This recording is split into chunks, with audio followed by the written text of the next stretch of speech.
Yes, terima kasih. Bismillahirrahmanirrahim. Assalamualaikum warahmatullahi wabarakatuh. Teman-teman semua, ini luar biasa. Kemarin malam harusnya sudah bisa live, tapi karena satu dan lain hal ada sesuatu yang tidak bisa ditunda, jadi harus terpaksa digeser gitu ya. Yang berbayar mengalahkan yang gratis. Ini apaan sih? Apaan sih? Apaan sih? Enggak. Ya, jadi tadi malam itu ada satu PR yang harus diselesaikan oleh Kang Isma, jadi memang harus diselesaikan. Tapi tentunya tidak mengurangi dari janji awal kita pengen mendiskusikan soal bagaimana sih fenomena work from home gitu ya.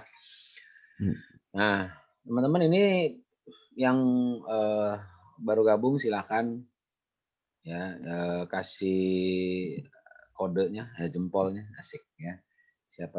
Sudah ada siapa aja di sana. Karena memang kita berharap juga cukup banyak yang bisa ikut menyimak karena memang ini sepertinya bahasan ini adalah menjadi bahasan kita bersama gitu ya. Persoalan-persoalan yang muncul di sekitar kita, yang ada keseharian kita. Yes, thank you, welcome Pak Bambang Setiawan. Sudah bisa gabung. Nah, ya. Dan teman-teman, sesuai judul dari tema kita kemarin, ya, jadi di delay sampai hari ini. Jadi tapi ini tenang, ini siarannya live, cuman siaran live-nya yang delay. Live tapi live-nya dia yang delay. Kita akan membahas sedikit hal-hal sederhana saja, hal-hal yang sehari-hari. Tentunya lebih banyak dari kacamata learning ya. Jadi bukan cuman sekedar kita bicara curhatan gitu bukan ya, tapi mungkin bisa jadi ini adalah masalah banyak orang yang bisa jadi kebingungan gitu. Ya. Tadi sebelum mulai live sempat saya juga diskusi ngobrol sama Kang Isman sejenak gitu. Ada orang yang akhirnya harus beralih profesi. Bisnisnya sih sebenarnya masih jalan gitu, cuman karena tagihan-tagihan macet ya, nggak jalan. Akhirnya beliau beralih profesi, bahkan mungkin profesinya tidak sama gitu, berbeda banget sama aktivitas sebelum kondisi pandemi gitu ya. Nah, cuma mungkin nanti yang mau disoroti itu bukan cuma sekedar bagaimana dia mengubah perilaku pekerjaannya itu ya. Tapi perilaku-perilaku yang terjadi di dalam keseharian. Ya, jadi mungkin nih saya mau minta tolong Kang Iswan dulu memulai membukanya dengan sebuah cerita yang inspiratif gitu ya. Jadi beliau bertemu dengan seseorang yang ternyata memanfaatkan sesuatu yang benar-benar tanpa modalnya pakai nasi gitu ya. Tapi itu juga karena kepepet cuma modal jari-jari. Ya, Kang, sharing dulu Kang pengalaman yang menarik yang tadi sempat kita obrolin. Baik, Assalamualaikum warahmatullahi wabarakatuh. Selamat siang semuanya rekan-rekan yang ada di Facebook. Dan saya minta maaf sekali lagi karena baru bisa live sekarang. Sebenarnya kemarin juga digeser karena ada sesuatu hal yang tidak bisa ditinggalkan. Tapi ternyata digeser jam 8 malam juga tetap masih nggak bisa ditinggalkan begitu ya. Jadi baru benar-benar bisa ditinggalkan tadi subuh. Nah, yang ingin saya sampaikan juga sebelum saya mulai adalah turut berduka cita, innalillahi wa inna ilaihi rajiun, guru kita semua, Syekh Ali Jaber, hari ini dikabarkan wafat ya, meninggal dunia. Kita doakan semoga Allah mengampuni seluruh dosa-dosanya, menerima semua amal ibadahnya, amin. Jadi sangat kehilangan sekali ya, terutama saya juga sangat senang dengan ceramah-ceramah beliau yang begitu menyentuh, menyejukkan, dan selalu mengingatkan apa-apa itu selalu diingatkan lagi, dikembalikan kepada Al-Quran. Jadi ini ya saya juga mengakui sebagai orang yang tidak terlalu tidak terlalu ininya Bang Muklis ya bahasanya. Tidak terlalu agamis, artinya terlalu ya, agamis. Sama kamu, ya. Tapi, ya. Jadi perlu diingatkan lagi, diingatkan terus gitu ya. Dan salah satunya dengan melalui ceramah-ceramah beliau gitu. Kan banyak tuh potongan-potongan ceramah pendek beliau itu tersebar di medsos ya. Itu luar biasa sangat menyejukkan, sangat menyentuh. Dan hari ini tentu saja umat Islam, bukan hanya di Indonesia, pasti di seluruh dunia kehilangan sosok Syekh Ali Jaber. Dan mudah-mudahan ini juga menjadi sebuah peringatan buat kita semua. Kita kembali diingatkan begitu bahwa ancaman COVID ya, coronavirus itu memang benar-benar nyata gitu. Walaupun sempat tersiar kabar bukan karena COVID begitu ya meninggalnya, tapi kan sempat terpapar COVID dan barangkali karena terpapar COVID itulah penyakit-penyakit komorbidnya menjadi tambah parah begitu. Nah, ini yang membuat kita harus makin waspada dengan kondisi-kondisi pandemi, kondisi kesehatan kita yang saat ini belum membaik gitu ya. Kondisi kesehatan lingkungan kita yang belum membaik. Oke, Bang Muklis minta saya cerita pengalaman yang baru saja, nggak baru saja sih, udah semingguan yang lalu gitu.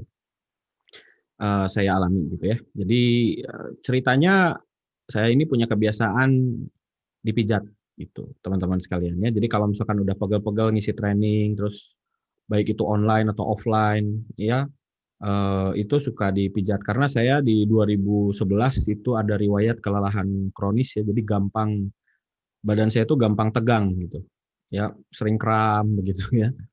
Tapi kalau dicek badan tuh nggak ada apa-apanya, kalau dicek lab, dibawa ke rumah sakit begitu, diobservasi itu nggak ada masalah. Cuma memang semuanya karena faktor itu tadi kelelahan, terutama kelelahan pikiran.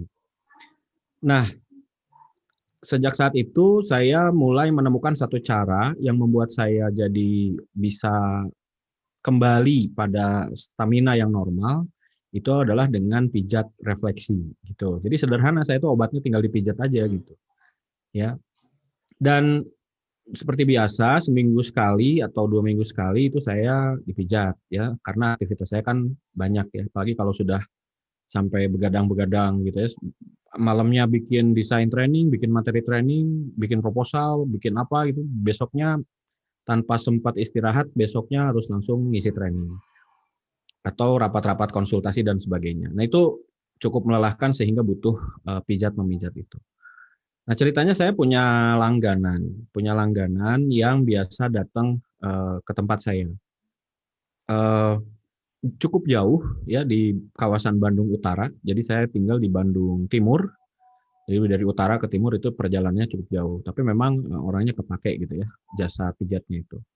Nah, ini pijat beneran ya, bukan pijat plus-plus. Pijat plus itu begini, Kang. Pijat plus itu begini. Itu pijat XX. Plus ya. Cuma karena kondisi COVID yang sekarang ini sedang merebak, jadi agak takut juga gitu, agak khawatir juga kalau apalagi ini masuknya udah di kawasan yang sebenarnya bukan utara ya, kawasannya utara tapi kabupatennya Kabupaten Bandung Barat begitu masuknya. Jadi udah beda wilayah masuk ke Kota Bandung, agak mengkhawatirkan juga gitu ya. Kita kan nggak tahu siapa yang berinteraksi dengan beliau begitu. Kemudian pasien yang dipijatnya kan bukan cuma saya ya, melayani orang lain juga. Nah, sehingga selama masa pandemi ini saya cukup jarang lah ya menggunakan jasa beliau. Dan kemarin-kemarin itu sempat nyari-nyari siapa orang yang bisa begitu. Nah, ternyata di dekat sini ya, nggak jauh dari RT saya ini ada orang yang bisa mijat gitu.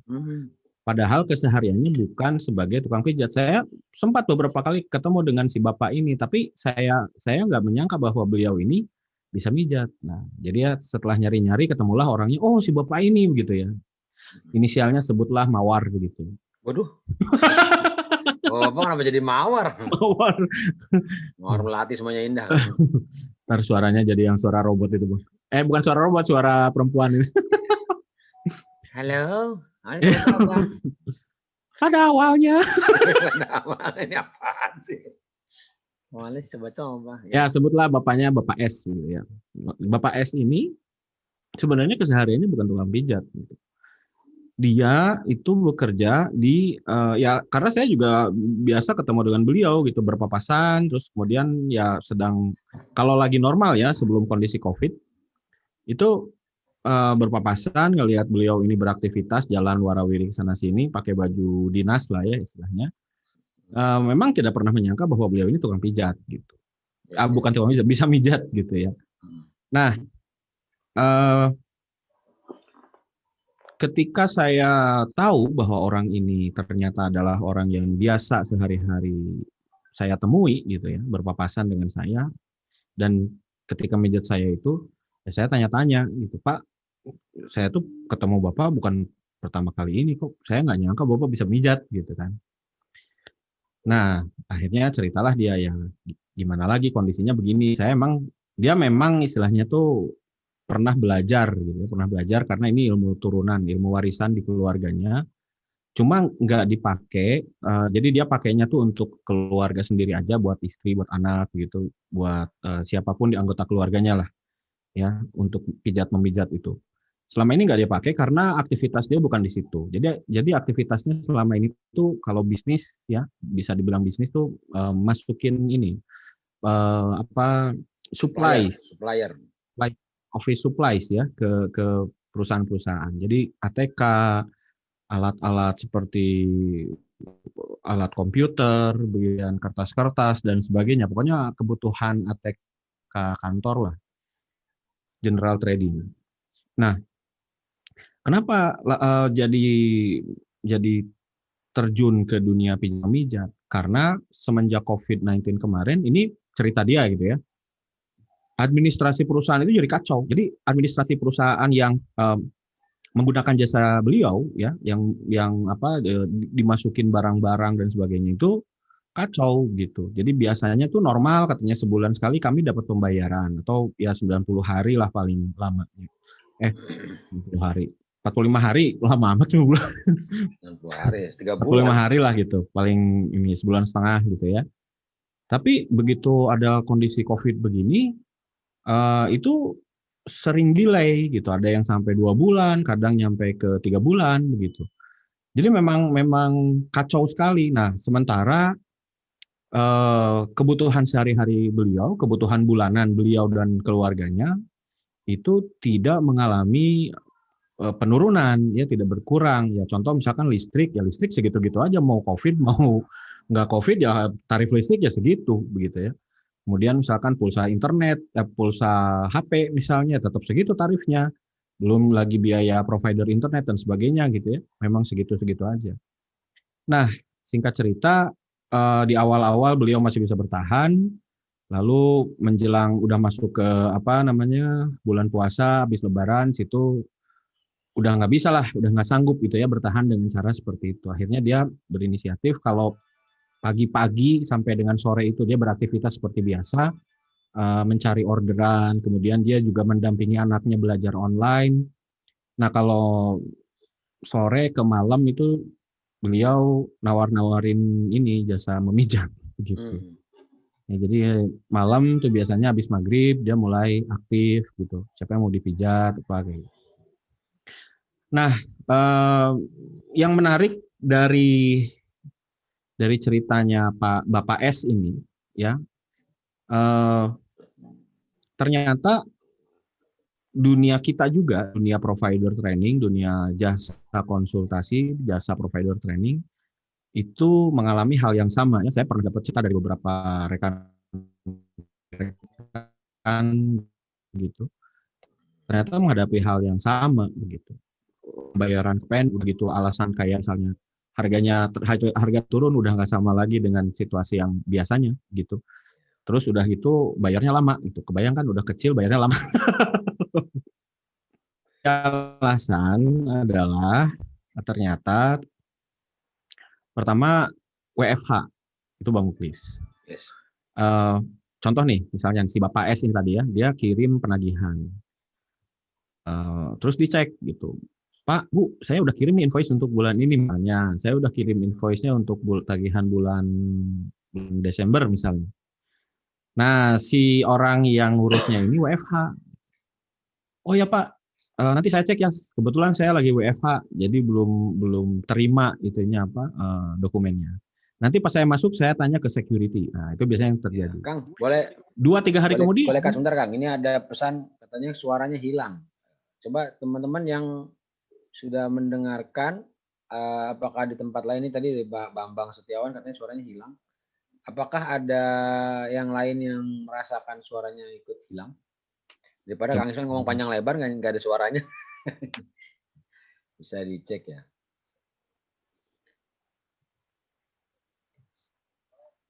Kalau di monitor, saya ada. Masih oke. Coba saya coba dari sini. Mendengarkan, apakah di tempat lain ini tadi Pak Bambang? Oh, enggak. Oke, Kang. Sudah aman. Ya, sip. Oh, ya. Siap. Ini Silakan. udah jam segini karena live jam segini beresiko. Ya, betul. Beresiko hujan. Beresiko kena angin. Beresiko kena angin. Ya, kita lanjut ya. 2-3 hari kemudian, ceritanya orang administrasi yang ngurusnya itu masuk kantor dan ngecek ke security, ternyata nggak terima, nggak ada katanya. Diteleponlah si Bapak S ini. Pak, dokumennya nggak kami terima Pak, belum ada katanya, nggak ada pengiriman. Waduh, gitu kan. Jadi gimana nih Bu? Kirim ulang deh. Nah, kirim ulang, gitu ya. Dikirim ulang. Alhamdulillah pengiriman yang kedua kali keterima. Jadi itu udah makan waktu sekitar semingguan lebih tuh dari sejak tagihan pertama sampai dengan ke pengiriman yang kedua tuh udah ya diterima yang pengiriman yang kedua tuh udah ada semingguan mungkin lebih malah. Lalu setelah itu ditunggu dapat kabar lagi ya dikonfirmasi dapat kabar lagi. Pak, dokumennya udah saya terima Pak, tapi yang approval lagi WFH katanya begitu. Yang harus approve, yang harus tanda tangan ini lagi WFH karena ini tanda tangannya harus tanda tangan basah. Jadi saya harus nunggu si Bapak X ini datang dulu, nanti saya tanda tangankan. Nah, udah, jadi delay lagi tuh seminggu lagi gitu ya. Pak, dapat kabar lagi gitu. Pak, kemarin udah lengkap Pak, dokumen udah ditandatangan, udah basah segala macam ditandatangannya. Cuma udah telat Pak, karena akunting itu memproses pembayaran cuma sampai tanggal sekian. Mundur lagi lah ke bulan depan. Jadilah proses pembayaran itu diterima oleh si Bapak S ini bulan depan. Itu mending kalau terjadi proses pengulangannya 2 kali. Tapi kalau ada pernah itu sampai 2-3 kali gitu. Jadi bolak-balik dia kirim invoice, faktur. Mengesal prosesnya, bikin emosional gitu ya. Dan ya tapi mau gimana lagi, kita juga kan ada pemasukan kita nyangkut di sana begitu. Ya. Menurut keterangan si Bapak S. Nah, ini juga mungkin sama teman-teman pelaku training, jasa training, pebisnis training begitu ya. Hari ini juga mengalami hal yang sama gitu. Berdasarkan cerita-cerita yang saya peroleh. Iya Kang, saya juga ngalamin kayak gitu gitu ya. Beberapa curhatan gitu. Ya. Nah, ini sebuah fenomena gitu ya, di mana pada saat work from home ini seolah-olah begini, pada saat work from home itu ada excuse gitu ya, ada suatu excuse yang membolehkan kita boleh loh karena situasi begini kita produktivitasnya agak turun dikit, atau kita boleh loh karena lagi WFH kalau kita lagi pandemi begini nggak terlalu ribet-ribet amat bekerja gitu, jangan terlalu ngoyo, jadi seolah-olah ada excuse dari orang yang bekerja itu. Ini siapapun ya, saya nggak ngomongin tentang perusahaannya atau gimana pun. Saya juga nggak nyalahin kondisi perusahaan kliennya si Bapak S ini gitu. Cuma seolah-olah kalau saya baca tuh ada semacam pemakluman dari dalam diri orangnya itu bahwa hari ini di kondisi pandemi kita boleh loh rada slow. Namanya juga pandemi, namanya juga krisis gitu. Nah, akhirnya sikap-sikap seperti ini yang ngerembet gitu loh, yang ngerembet kemana-mana. Padahal kan justru seharusnya dalam situasi seperti ini, di mana kita mengganti bekerja secara tatap muka langsung atau bekerja secara offline begitu, dengan online itu kita bisa mengganti prosesnya atau ada hal-hal yang memang bisa kita skip karena prosesnya dilakukan secara online begitu. Contoh misalnya, apa susahnya sih tanda tangan nggak basah gitu ya? Iya ya. Iya, kalau mau basah tanda tangannya di print aja, udah gitu basahin pakai air, cuah gitu. Bisa, iya. Artinya jadi diguyur gitu. Kan, tapi kalau sekarang sih saya perhatiin udah makin baik ya. Beberapa udah tidak lagi mempermasalahkan tanda tangan basah. Jadi mereka menggunakan tanda tangan digital atau pakai bukan barcode, apa QR scanner. Ya. Nah, jadi pakai kode QR. Itu untuk kan kalau kita lihat misalkan di Direktorat Jenderal Pajak gitu ya, faktur itu juga kan dia pakai QR code dan tidak perlu ditandatangan oleh bagian keuangan kita gitu ya, tidak perlu ada tanda tangan siapapun di situ karena QR code itu sudah mencerminkan identitas dari yang menagihkan begitu, Bang. Zaman saya dulu pakai tap jempol. Iya, maksudnya ada hal-hal yang memang bisa kita skip prosesnya atau kita ganti begitu, atau nggak perlu ada karena kondisinya memang lagi gini. Bukannya kita kekeh dengan proses yang ada, tapi produktivitas kita turunkan demi mencapai atau demi ngikutin proses yang selama offline ini berjalan. Nggak kayak gitu. Justru produktivitaslah yang tetap harus kita pertahankan. Nah, ini proses kerja kita tinjau lagi, ya kan? Contoh kayak gini. Kalau bekerja dalam situasi normal, orang penjualan itu secara rutin mereka menginput data calon-calon nasabah atau calon-calon customer potensial. Ya, dia ngetik masukin ke dalam satu aplikasi, nanti aplikasi itu dia report ke atasannya. Nah, tujuannya kan supaya nanti atasannya itu bisa memetakan, oh sekarang ada potensial customer tuh. Cuma aktivitas itu kan makan waktu, Bang. Ya. Benar nggak?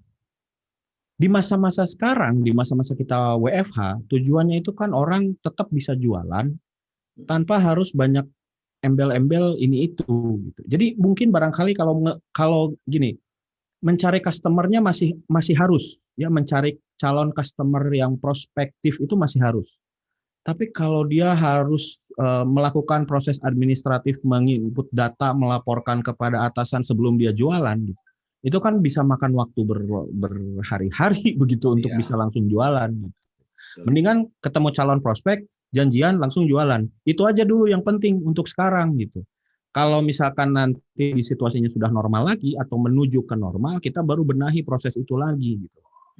Nah, ini yang saya nggak tahu apakah semua organisasi seperti ini gitu. Kadang-kadang saya juga penasaran juga ya.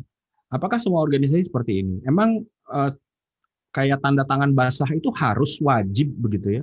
Emang proses ini nggak bisa dilanggar gitu? Kan kita kondisinya kondisi yang lagi ya bisa dibilang darurat ya, walaupun negara tidak menyatakan darurat. Tapi kalau dari sisi mikro, dari sisi kita, individu, perusahaan, keluarga, itu kan sudah masuk ke darurat begitu ya? Iya betul. Kalau tinjauan makronya secara negara, secara nasional mungkin belum sampai ke arah situ gitu. Tapi kita kan udah darurat rumah tangga nih gitu. Iya betul. Nah, hal-hal kayak gini tuh menjadi pertanyaan saya. Makanya saya tertarik untuk ya discuss lah dengan teman-teman sekalian. Kalaupun teman-teman nggak bisa interaktif, teman-teman bisa coba chat begitu ya, kasih pendapat, kasih komen atau ada pertanyaan juga boleh, silakan. Karena ini menggelitik loh. Ya. Saya perhatikan begini. COVID-19 ini, seperti yang pernah kita bahas di pertemuan sebelumnya, di live sebelumnya, COVID-19 ini tidak mengajarkan apapun pada kita kecuali tentang kepedulian. Ya, peduli pada diri sendiri, peduli pada orang lain, peduli pada diri sendiri, peduli pada kesehatan, peduli pada kebersihan, gitu kan. Dan juga itu nanti akan memunculkan kepekaan pada orang lain. Maksud saya begini, kalau proses yang kita lakukan ini masih jelimet gitu di masa-masa seperti begini, apa itu nantinya nggak akan bikin orang lain sengsara gitu loh? Iya. Ya kan? Ya contoh misalnya, misal ini gini ya, misal. Anggaplah si Bapak S ini tadi, gitu ya, dia nggak punya solusi, dia nggak punya kemampuan untuk cari income tambahan, dia nggak bisa mijat, atau dia nggak bisa melakukan aktivitas yang lain. Satu-satunya aktivitas yang bisa dia pakai, dia lakukan adalah aktivitas bisnis yang pengadaan barang tadi. Nah, aktivitas yang jadi pegangan itu akhirnya terganggu oleh situasi sekarang dan tidak bisa ngapa-ngapain lagi gitu. Sekarang keluarga puasa 3 bulan misal gitu ya, atau gelap-gelapan dulu 3 bulan karena listriknya nggak kebayar. Apakah kondisi itu tidak akan menimbulkan gesekan di dalam rumah tangga gitu, antara istri dengan suami, antara anak dengan orang tua gitu. Ya kan? Gara-gara siapa gitu kan? Ya gara-gara sistem yang tetap jelimet tadi gitu di masa atau di situasi yang seperti sekarang. Coba kalau kita berpikir itu di masa sulit seperti begini, ya sudah, concern kita mudahkan diri kita, mudahkan orang lain. Coba mindsetnya jadi gitu deh. Ya, ya contohnya kayak tadi, tanda tangan nggak usah basah-basahan kayak gitu ya.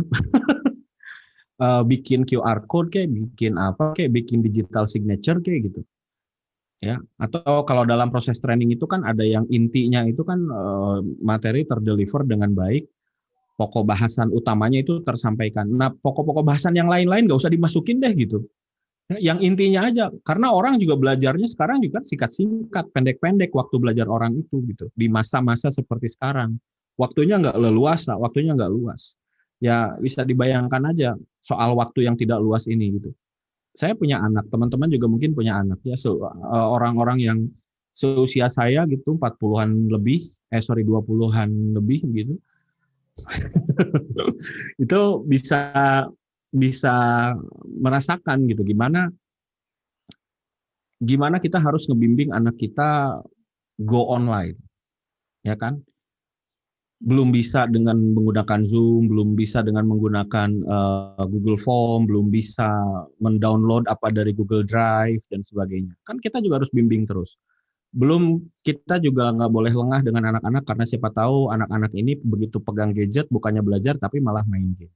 Dan itu sesuatu yang sifatnya rutin berjalan dari jam 8 sampai dengan kira-kira jam 10 gitu. Ya. Bayangkan di hari ini kebanyakan ya rata-rata orang melakukan aktivitas itu sambil memulai pekerjaan gitu. Ya kan ribet kan orang itu. Nah, bisa nggak kita berpikirnya, oke deh, saya memudahkan proses kerja di perusahaan saya untuk ngebantu juga orang lain lebih produktif gitu loh. Nah, gitu Bang, sedikit panjang lebar dari saya, sedikit tapi panjang lebar. Ini panjang lebar. Itu jadi poinnya cuma satu gitu. Bisa nggak kita mulai berpikir, kan kita udah nih peduli pada diri sendiri ya, menjaga kesehatan, menjaga kebersihan gitu. Ya. Nah sekarang kita, ayo dong dengan proses kerja kita yang melibatkan orang lain gitu, ya bisa nggak kita berpikirnya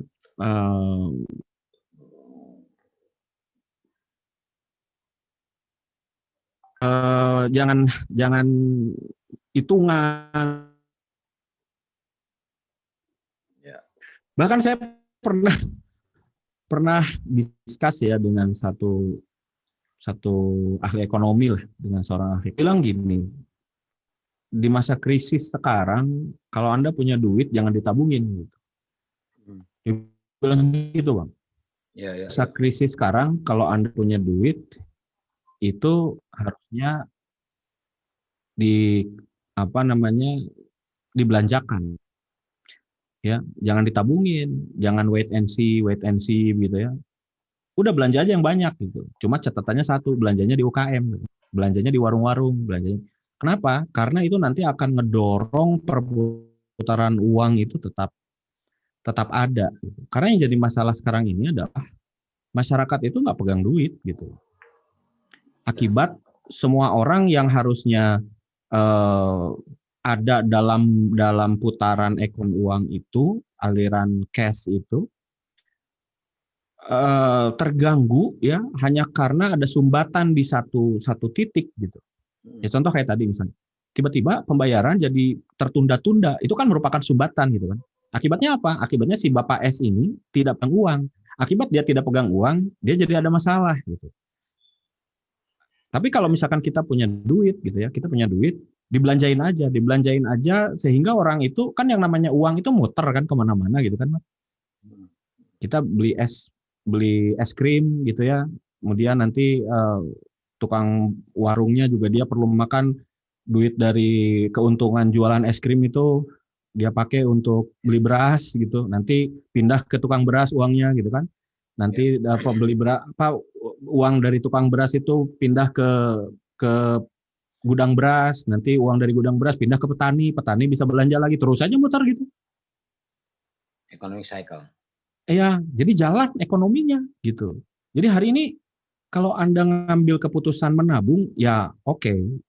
jaga-jaga misalkan, waduh jangan terlalu banyak pengeluaran nih, situasi lagi sulit gitu kan mindset kita begitu kan. Elit, ekonomi Situasi sulit. lagi sulit nih, situasi lagi susah gitu, jangan terlalu banyak belanja dikurangin.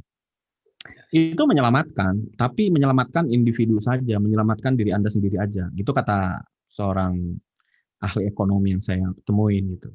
Kalau Anda mau menyelamatkan orang lain, kalau Anda punya kepedulian tinggi, Anda kuras tabungan Anda, terus belanjain katanya gitu.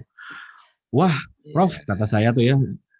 Jadi terus saya ada pendapatannya gimana? Ya kan Anda berusaha, Anda juga ikhtiar. Nanti dari ikhtiar Anda, uang yang Anda keluarin itu balik lagi ke Anda.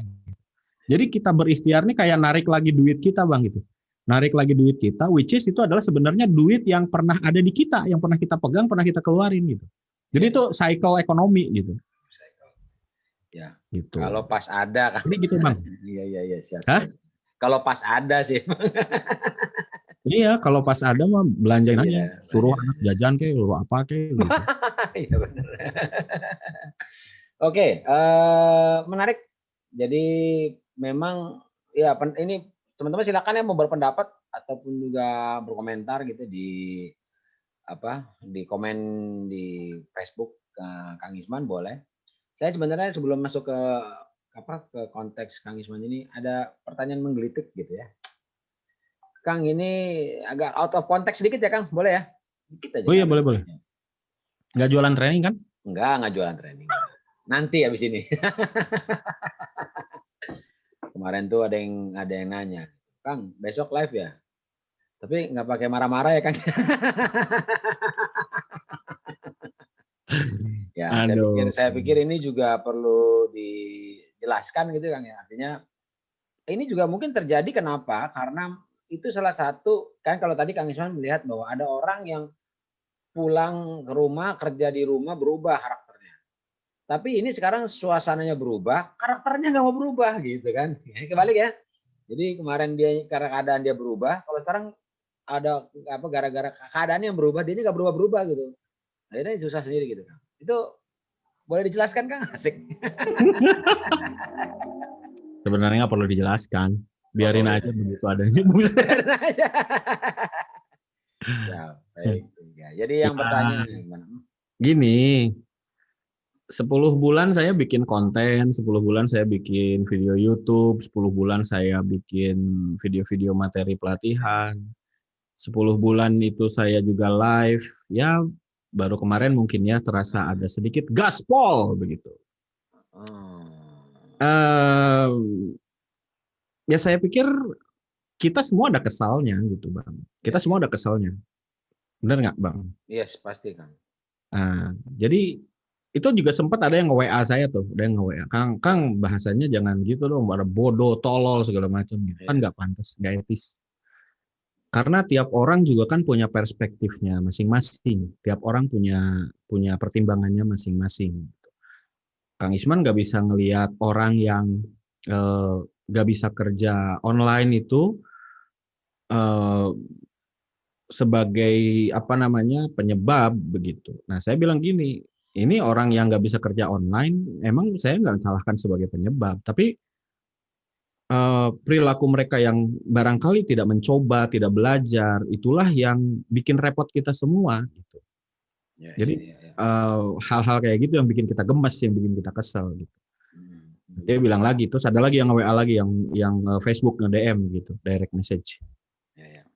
Realitanya orang-orang masih banyak kok yang pengen bekerja secara offline. Mereka ya memang nggak bisa ngapa-ngapain kecuali bekerja secara offline. Nah, saya pengen menggarisbawahi aja begitu. Cuma itu WA dan sebagainya itu nggak saya balas ya. Cuma saya balas pakai jempol dan senyum aja udah cukup. Cuma gini, realita hari ini adalah banyak orang yang nggak bisa move on ke online, nggak bisa go forward ke online. Itu katanya itu adalah realita, ya. Nah, sekarang saya mau nanya gitu. Kalau misalkan orang-orang kayak saya gitu ya, kayak saya yang sudah 10 bulan menjaga diri supaya tidak terpapar COVID-19 dan ikut membantu, ikut peduli supaya COVID-19 itu mereda, itu realita bukan? Yes. Ya kan? kalau anak-anak yang selama ini mau memaksakan diri untuk belajar secara online, dia nggak ketemu sama teman-temannya, nggak apa namanya, nggak bergaul, nggak bersosialisasi secara fisik gitu, itu realita bukan? Yes. Ya, jadi banyak gitu realita-realita sekarang itu ya, yang bukan hanya realita yang tadi diungkapkan gitu. Kan kita cuma bisa bilang, biasanya cuma bilang gini, Kang, realitanya orang-orang itu masih butuh bekerja secara offline. Ya mau nggak mau gitu. Kalau menurut saya itu cuma satu realita dan barangkali itu adalah realita Anda sendiri begitu. Realitanya ada kok orang yang sekarang bisa online dan mereka menjaga dirinya secara terus-menerus supaya tidak menimbulkan kasus-kasus yang baru. Itu juga realita gitu. Jadi kalau kita bicara realita jangan cuma satu gitu. Saya ini adalah realita, Bang Muklis adalah realita. Anak-anak saya yang hari ini belajarnya secara online itu juga merupakan realita. Coba lihat dong, perhatikan mereka gitu. Apa nggak kasihan gitu kan? Iya. Kan realita yang kita harapkan bersama itu COVID itu berakhir. Kita semua bekerja, beraktivitas secara normal. Itu semua adalah realita yang kita harapkan. Jadi jangan cuma bicara satu realita, yaitu orang tidak bisa atau tidak memungkinkan bekerja secara online gitu. Iya. Betul. Jadi itu bentuk ini aja, bentuk protes mungkin ya dari diri saya kepada orang-orang yang sampai hari ini tuh masih sibuk memperjuangkan satu realitanya dia nggak lihat realita yang lain. Sebuah keresahan yang selama ini mungkin Betul, keresahan. Dan tidak wajar nggak bisa sih, boleh nggak sih saya diungkapkan. resah setelah selama 10 bulan mengalami hal seperti Ya, begini. Nah, saya itulah juga wajar. manusia gitu kan, saya juga manusia, saya juga orang yang sama ingin menghirup udara segar seperti Anda semua. Cuma tolong tahan dulu gitu. Saya juga menahan diri, Anda tahan diri gitu. Ya, Jangan sampai Anda meminta saya tahan diri, sementara Anda bebas berkeliaran menghirup udara segar di sana. Itu nggak fair namanya. Gitu ya, kan. betul. Udah, nanti ini lagi, nanti ngegas lagi Bang. Ya, ini sesuatu Jadi yang menurut sebenarnya saya. sebenarnya nggak ada yang aneh, nggak ada yang aneh Ya, sebagai manusia. Artinya gini, ya sebagai manusia saya ada baik, ada ramahnya. Sebagai manusia saya ada ada banyol-banyolnya begitu. Sebagai manusia saya ada baiknya, ada. Tapi sebagai manusia juga saya ada kesalnya begitu ya, ya. wajar Cuma sih. insya Allah sampai sekarang ya nggak kebanyakan kesel. Ya dari Ya, 10 bulan itu gimana sih? Yang 10 bulan itu nggak pernah ada yang nge-DM, nggak pernah ada yang WA, udah di DM, udah di WA-in, udah minta dibahas. Itu gimana sih? ya. Kang Isman itu sebenarnya Dah, orangnya ntar juga ngegas lagi. asik. Ya, orangnya asik kok. Ini buktinya sekarang dia bikin semua gambar di belakang tulisan terbalik tuh. On air jadi Riano Think Bright itu Ya, terbalik ya. Itu salah satu bentuk. Riano. Sebenarnya lagi pengen nunggu orang komen aja dibalik sama beliau gitu. Itu memang sengaja itu. Nggak ada yang komen, nggak tahu jadi. Mana nggak Padahal itu ada on air ah. ya. Intermezzo Wah, ya. Bang. Jadi, nah ini teman-teman, artinya gini, ini kalau kacamata saya Kang ya, karena ini kan kita diskusi lah ya. Saya ngelihat gini Kang, ada sesuatu yang muncul dari keresahan-keresahan tapi menjadi sebuah karya gitu.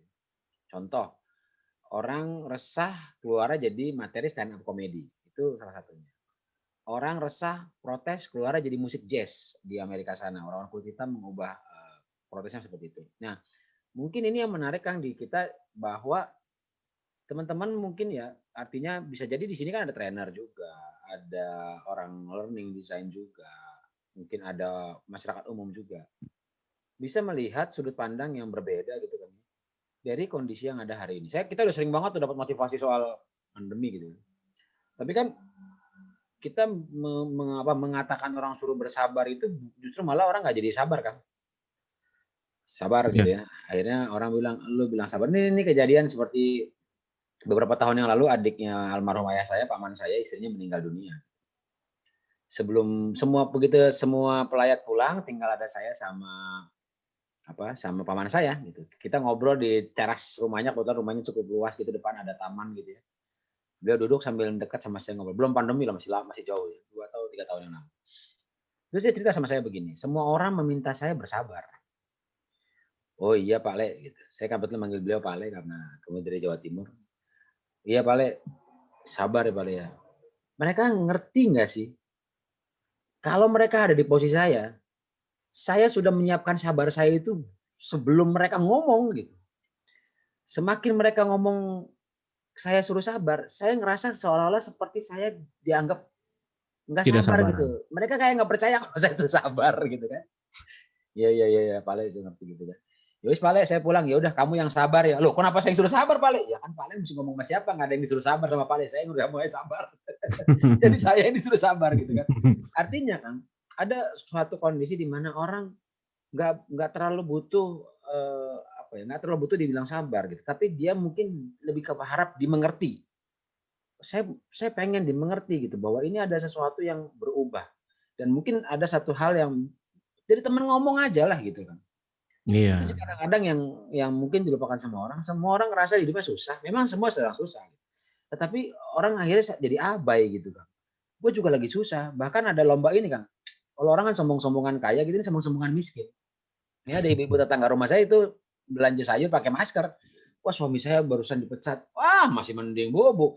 Suami saya udah dipecat, masih ada utang lagi bu. Ibu yang lain ngomong lagi, suami saya udah dipecat masih ada utang. Sekarang mertua saya lagi sakit. Jadi wah, parah-parah susah nih saya bilang gitu kan. Itu artinya kan ada sesuatu Kang yang mestinya harus dipahami gitu. Nah kalau dari sudut pandang Kang Isman nih, ya ini sekarang kita coba sharing kan. Apakah itu juga yang menyebabkan orang akhirnya timbul stresnya kan? Bahkan ini yang kemarin tadi sebelum kita mulai nih, ada pergeseran memaknai sesuatu. Contohnya gini, ada orang yang lebih egoisnya kenapa jadi lebih besar gitu? Karena maaf ya kalau saya agak kasar tolong dikoreksi. Seperti menuhankan materi. Jadi udah deh gue ambil aja dulu semua dah nih. Habis ini gue mesti bayar ini. Padahal ini misalkan ada porsi orang lain yang sebenarnya harusnya bisa diselesaikan. Nah itu gimana kita cara nyikapinnya itu Bang? Iya, jadi gini, COVID itu juga merupakan ajang untuk membersihkan. Ya, Bang Muklis mungkin pernah lihat foto udara di atas Jakarta itu bersih sekali Oh ketika iya. PSBB. Iya betul. Ya, sama juga dengan diri kita begitu, yang selama ini juga mungkin banyak hal-hal negatif gitu ya. Terus kemudian ya dibersihkan dengan cara menghadapi COVID-19 ini. Jadi contoh seperti tadi misalnya, saya pernah ngalamin kayak gitu Bang. Jadi selama ini ada orang-orang yang, tapi bukan Bang Muklis ya, ada orang-orang di sekitar saya Ya. yang memang ya baik begitu, memang baik, tapi terus juga suka kerjasama. Tapi setelah kondisi COVID ini muncul, tiba-tiba perilakunya jadi sedikit-sedikit mulai berubah gitu. Nah, kalau saya sih selalu berusaha mensyukuri ya, selalu menyadari terus berusaha mensyukuri. Alhamdulillah ternyata saya dijauhkan dari orang yang perilakunya seperti begini gitu. Untung ada COVID gitu Bang. Jadi untung ada COVID. Untung ada COVID artinya COVID itu membersihkan orang-orang yang ada di sekitar saya. Ternyata ada orang yang kayak gini ya di sekitar saya. Kok dia selama ini baik, selama nggak ada COVID perilaku ini nggak pernah keluar. Gitu. Nah ternyata ketika diselidiki, gitu, dia pun begitu sama orang lain gitu loh. Bukan cuma dengan saya. Gitu. Saya tuh taunya perilakunya seperti itu ketika COVID ini datang. Gitu. Jadi ya saya bersyukur juga dengan pandemi begini, dengan situasi ini kita terhindarlah dari perilaku-perilaku orang yang kurang baik, yang negatif terhadap diri kita. Gitu Bang. Nah kalau misalkan soal menuhankan uang ya itu tadi ya, ini masalah kuat-kuatan mental, kuat-kuatan iman aja sih sebenarnya. Ya kan. Hari ini makanya saya kemarin sempat tulis status gitu. Saya ngalamin dicurangin banyak hari ini. Jadi COVID itu ada orang yang ngerasa, kan tahu ya training tuh pada turun harganya Bang, benar nggak? Ya kan, sehingga kalau dibagi-bagi dengan tim, misalkan saya dengan Bang Muklis itu jumlahnya jadi kecil. Nah, selama sebelum COVID gitu, saya membagi 2 orderan dengan Bang Muklis. Nah, sebentar. Selama sebelum COVID, saya membagi 2 orderan dengan Bang Muklis, it's no problem. Tapi ketika COVID datang, tanduk saya ini muncul nih, set gitu kan. Wow, ada makanan. Jadi mulai muncul pikiran-pikiran, wah kayaknya apa namanya, bakalan gede begitu kalau saya nggak sharing sama Bang Muklis gitu. Nah itu saya ngalamin berapa kali di tahun 2020 kemarin kayak gitu, udah ya udah ada lah beberapa kejadian kayak gitu. Dan mungkin teman-teman juga sama ngalamin hal yang sama begitu. Ya, cuma sekali lagi ya inilah situasinya, inilah kondisinya saat ini di mana kita dihindarkan justru dari orang-orang yang seperti itu tadi gitu. Jadi orang-orang kayak gini tuh kalau kerja sama-sama kita gitu ya, orang ini kalau kerja sama-sama kita giliran enak gitu, oke, tapi pada situasi tertentu yang apa istilahnya tuh, pada situasi tertentu yang rumit gitu, yang kompleks seperti sekarang menghadapi COVID-19, barangkali orang-orang ini akan menghadirkan atau memunculkan sisi-sisi lainnya. Iya. Kan kalau menurut saya, terus kita mesti ngapain? Ya kita mau sebisa mungkin jangan berubah gitu. Artinya gini, kalau kita ngelihat orang lain melakukan hal seperti itu, jangan jadi cerminan juga buat kita berbuat hal yang sama gitu. Jangan gitu kan. Artinya kita makin mengingatkan pada diri kita sendiri, oh ya saya ngelihat orang berbuat A kepada saya, maka saya tidak boleh berbuat A itu pada orang lain gitu. Itu aja sih kalau saya Bang. Ya banyak kejadian Tuhannya sekarang ganti, Tuhannya duit. Sekarang itu. Nah ini Kang memang kita juga diskusi panjang ya dari awal pandemi sampai hari ini gitu kan. Ini salah satu yang menarik. Waktu saya ingat di awal-awal begitu banyak orang yang tiba-tiba menjadi orang yang peduli gitu ya. Pada saat itu bahkan ini bukannya bangunnya macan tidur ya, cerita-cerita doang, cuma cerita masa lalu. Bahkan ada yang bilang, wah iya saya mau beramal, training saya mau saya gratisin. Itu saya sempat menulis, ya saya ingat banget gitu, ada beberapa orang gitu, pokoknya saya mau beramal aja gitu. Ya bukannya berarti salah sih, tidak menurut saya gitu. Tetapi memang saat itu semua orang kaget, saat itu semua orang pengen coba jadi orang yang peduli gitu ya. Tapi memang nggak ngelihat ke depannya. Nah hari ini yang terjadi adalah, ini kacamata saya Kang ya, mau dikoreksi. Ketakutan akan masa depan itu menjadi lebih besar ketimbang sebelum COVID. Ya kita kan tahu Kang ya, misalkan kita nih masukin proposal, memberikan penawaran, ya kadang gol, kadang tidak, ya itu lumrah gitu kan. Tapi kita santai gitu. Tapi kali hari ini, padahal sebenarnya kalau menurut saya, mungkin ada juga yang ngalamin kesulitan. Itu yang namanya ada sesuatu kejadian besar gitu ya pasti. Tapi untuk banyak orang yang ada yang umumnya, sebenarnya kondisi mereka dari hari ke hari rezekinya itu sebenarnya udah ada porsinya gitu. Cuman karena ini tadi Kang ya, informasi yang banyak diterima, kemudian ketakutan yang dimunculkan, belum lagi ke depan ada ini ada itu, ya. Sekarang belum lagi ada COVID, tiba-tiba ada WhatsApp mesti daftar, terus ada kecelakaan, ada apa. Itu kayaknya membuat orang tuh terganggu. Masa depannya itu makin menakutkan buat dia gitu. Nah, mungkin itu jadi perilakunya muncul, Kang. Nah, sebenarnya kita bisa nggak sih Kang memproteksi diri kita lah supaya jangan terlalu banyak kena virus kayak gituan gitu. Itu sih sebenarnya mungkin yang harus dijadiin ini kita gitu kan. Apa penjagaan kita lah. Ya gimana ya? Itu masalah keimanan. Masalah keimanan. Kan rumusnya 3, iman, imun, aman, kan gitu. Ya kan? Itu kampanye yang BNPB ya. Kampanyenya BNPB yang sekarang kan imun, aman. Kalau kemarin-kemarin kan cuma 3M, sekarang kan imun, aman, iman, imun, aman. Jadi ya kita harus yakin gitu. Yang namanya orang, yang namanya manusia, jangankan manusia lah, binatang melata pun kan dikasih rezeki gitu. Ya dikasih rezeki. Selama ini kita masih bisa makan, masih bisa menghirup udara segar, masih bisa. Toh kalaupun masih bisa minjem, itu juga merupakan ikhtiar yang bisa kita lakukan kan, pinjam duit ke orang lain kan itu juga masih ada gitu orang buat dipinjemin gitu. Ya cuma memang asal jangan pinjaman online ya Kang. Ntar yang dicariin orang lain soalnya Kang. Dia yang Bukan dia. ditawangin, kita yang ditagihin. Ditagih. Sorry. Iya, jadi ya serba disyukuri aja gitu. Serba disyukuri bahwa oh ada kejadian kayak gini menimpa saya, ya sudahlah, oke.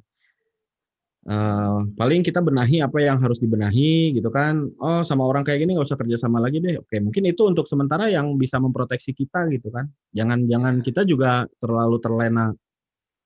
Oh ya, gue udah dijahatin sama lu, terus ya udah kita masih kerja sama ya dengan pola yang sama kayak dulu persis gitu. Itu kan membuka peluang buat dia berbuat yang tidak lagi begitu. Ya kita berdoa saja dengan sikap kita seperti ini, dengan sikap kita menjauh dari dia, mudah-mudahan membuat dia menjadi sadar. Kan gitu aja udah cukup, udah beres gitu Bang. Ya. Jadi proteksinya apa? Keimanan sebenarnya. Makanya sebenarnya kehadiran ulama, kehadiran para pemuka agama, gitu, kehadiran negara bahkan dalam situasi seperti ini untuk menenangkan kejiwaan ya psikisnya masyarakat itu sangat penting. Ya. Nah, ceramah-ceramah yang mendamaikan, ceramah-ceramah yang membuat kita lebih tahan, lebih sabar itu sangat sangat diperlukan gitu saat ini untuk saat ini. Ini di ujian keimanan kita nih. Jangan sampai kita mengganti Tuhan, kan itu yang paling penting, Bang. Jangan sampai kita menggeser Tuhan kita dari Tuhan yang maha benar menjadi uang gitu kan, menjadi duit. Menggeser Tuhan kita dari duit jadi order begitu. Dari duit. Dari Tuhan menjadi order. Dari Tuhan yang maha benar, dari Allah Subhanahu wa taala, kita geser Tuhan kita tuh jadi order. Ordernya kita jagain bener begitu sampai orang-orang tuh kita musuhin supaya order kita tetap aman. Kan nggak bisa kayak gitu. Ya, tingkat ini juga harus sudah kita bisa mainkan ya, kepasrahan kita harus kita mainkan di situasi begini. Ya. Betul. Kan Bang Muklis mungkin pernah belajar law of attraction ya. Saat-saat begini tuh saat-saat di mana kita bisa mempraktekkan semua ilmu law of attraction, berpikir positif, itu melepaskan sesuatu. Udahlah, ini saya pegang uang 100.000, katanya kalau belanja lebih baik daripada menabung. Bismillah, saya belanjakan ke tukang beras gitu. Ya, beras. Udah nggak usah diharap-harap, bisa makan, alhamdulillah bersyukur. Besok lusa juga ada lagi rezeki lagi, insya Allah. Nah itu ujian buat hal-hal sepele begini nih yang selama ini mungkin selama nggak ada COVID kita ini abai dengan hal seperti itu. Sibuk dengan ikhtiar sendiri, sibuk dengan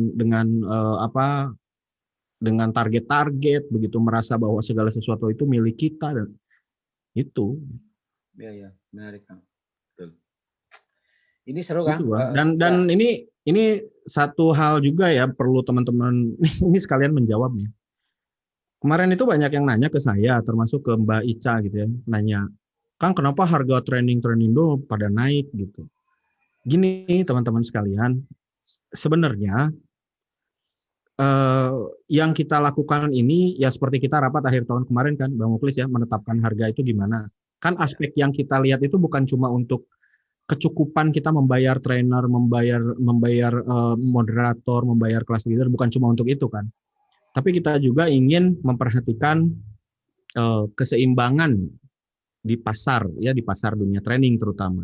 Makanya waktu diskusi kita di akhir tahun lalu itu ada satu kesimpulan, peliharalah miara ikan itu sebenarnya bukan memelihara ikan, air kan gitu ya.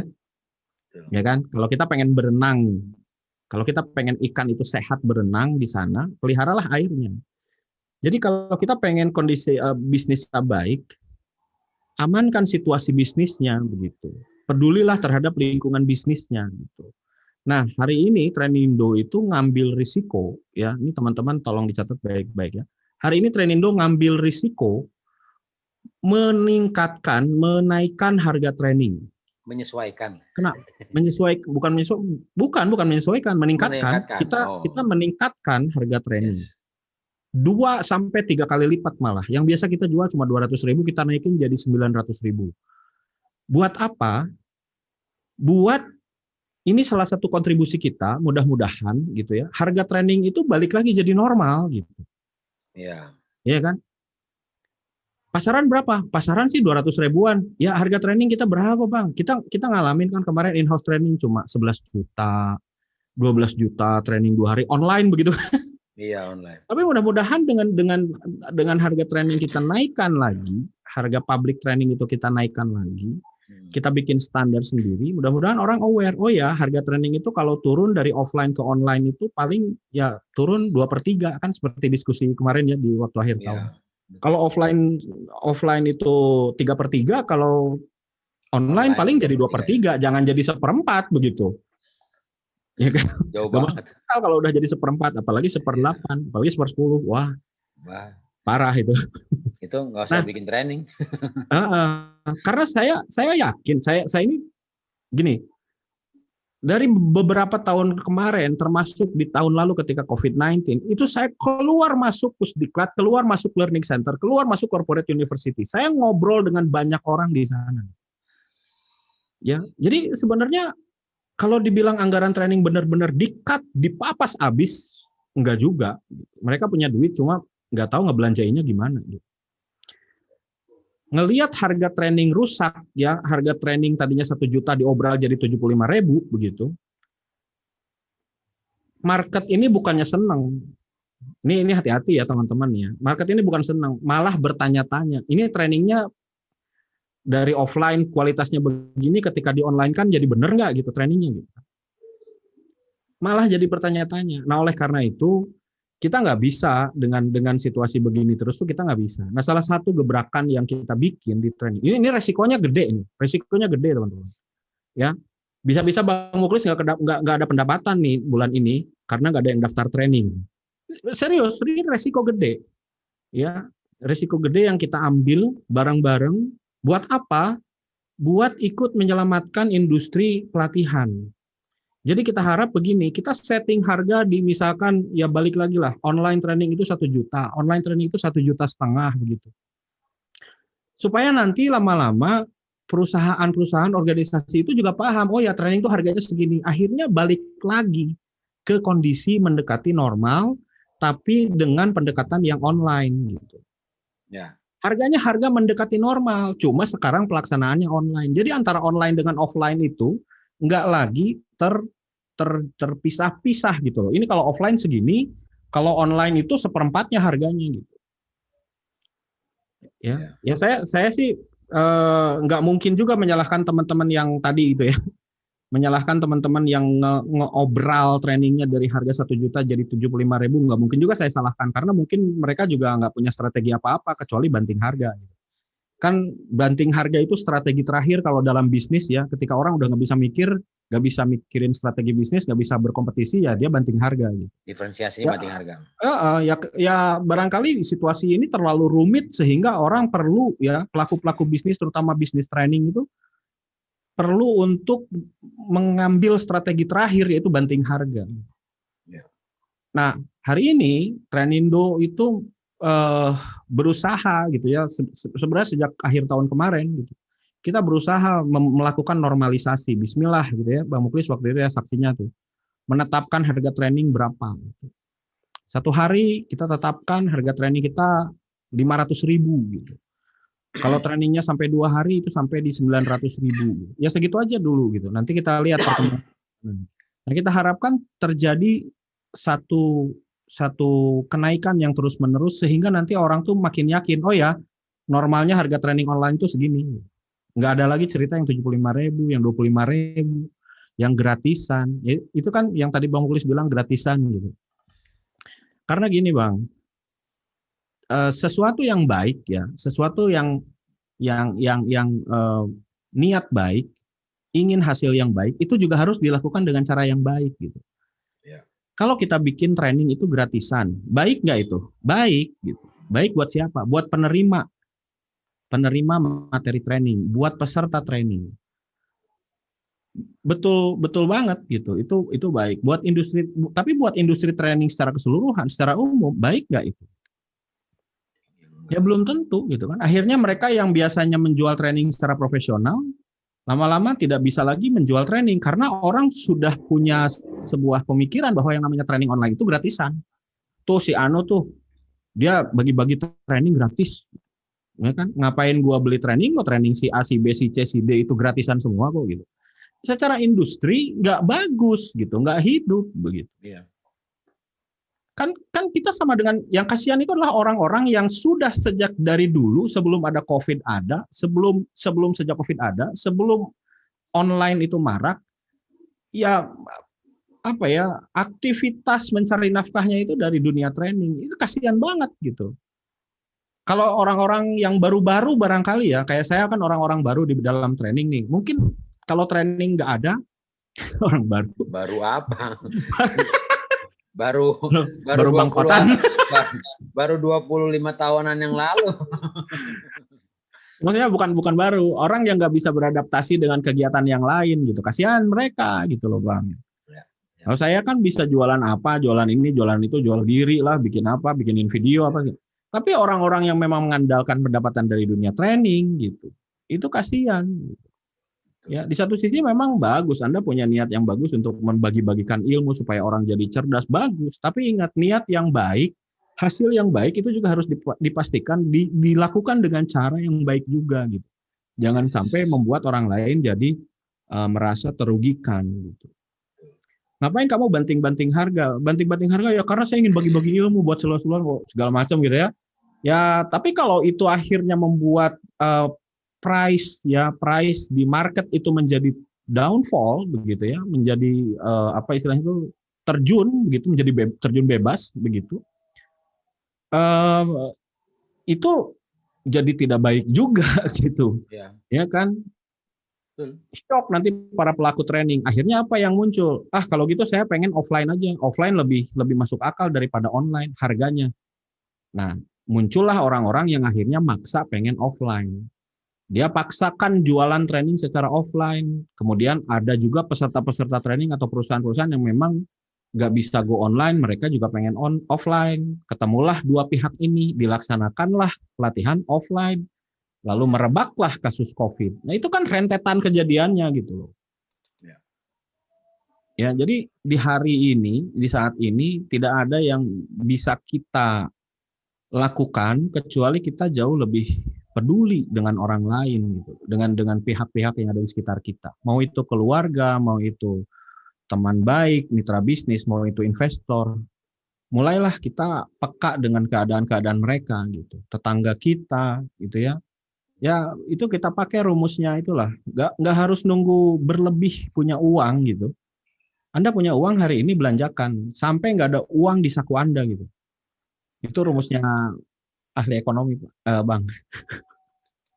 Siap. Iya. Kenapa? Besok gimana? Ada. Karena uang yang sebenarnya hari ini Anda belanjakan. Jadi itu kayak domino gitu, Bang. Kalau kita ngeluarin duit, gitu loh. Bergerak itu semuanya. Menggerakkan semua roda ekonomi. Ada di kita gitu. Entah itu besok, entah itu lusa gitu. Ya kalau besok belum nyampe, pinjam dulu sama siapa gitu. Nah, yang dipinjemin juga begitu Anda pegang duit nggak perlu pikir panjang, pinjemin gitu. Nggak usah tanya besok balikin ya, besok nggak ada gitu. Anda itu sekarang pegang duit tanpa diapa-apain itu jadi masalah. Kalau pengen bantu orang, pengen bantu perekonomian baik, COVID ini menjadi selesai begitu, keluarin duit gitu. Ya. Bukan cari duit. Saat ini tuh bukan mindsetnya bukan cari duit, tapi keluarkanlah duit. Walaupun Anda nggak punya duit, keluarkanlah duit. Duit siapa dong? Siapa aja keluarin. Ya Kang, kita karena sudah masuk waktu asar. Kok jadi begini ya? Mana bahasan work from home-nya mana coba?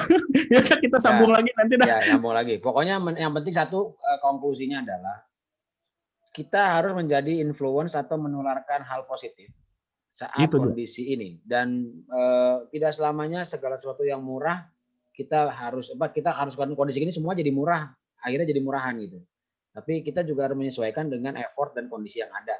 Nah, nanti pasar pun juga teredukasi bahwa sebenarnya kondisi ini adalah hanya memindahkan sementara waktu gitu, dan kondisinya harus tetap dijaga sehingga pelaku industri dan ekonomi ini akan tetap berjalan dengan baik. Itu Kang ya. Satu hal lagi saya pengen ingetin ke teman-teman, satu kata aja, mari kita satu kalimat maksudnya. Mari kita saling peduli, itu aja. Yes. Ya, kita saling peduli, udah gitu aja deh. Oke. yang harus kita lakukan. Sip, karena sudah masuk waktu asar di Jakarta, kita pamit dulu. Dan nanti ada seri berikutnya, tenang aja ya. Ya, itu nanti beneran bahas work from home ya. Ini tadi jadiin dongengnya kepanjangan. Jadi, ini baru seri 1, baru part 1 ya. Baru intro. Membuka dulu kan, Membuka dulu. Nanti masuk intinya. Baik, terima kasih semuanya. Selamat sore. Assalamualaikum warahmatullahi wabarakatuh. Waalaikumsalam warahmatullahi wabarakatuh.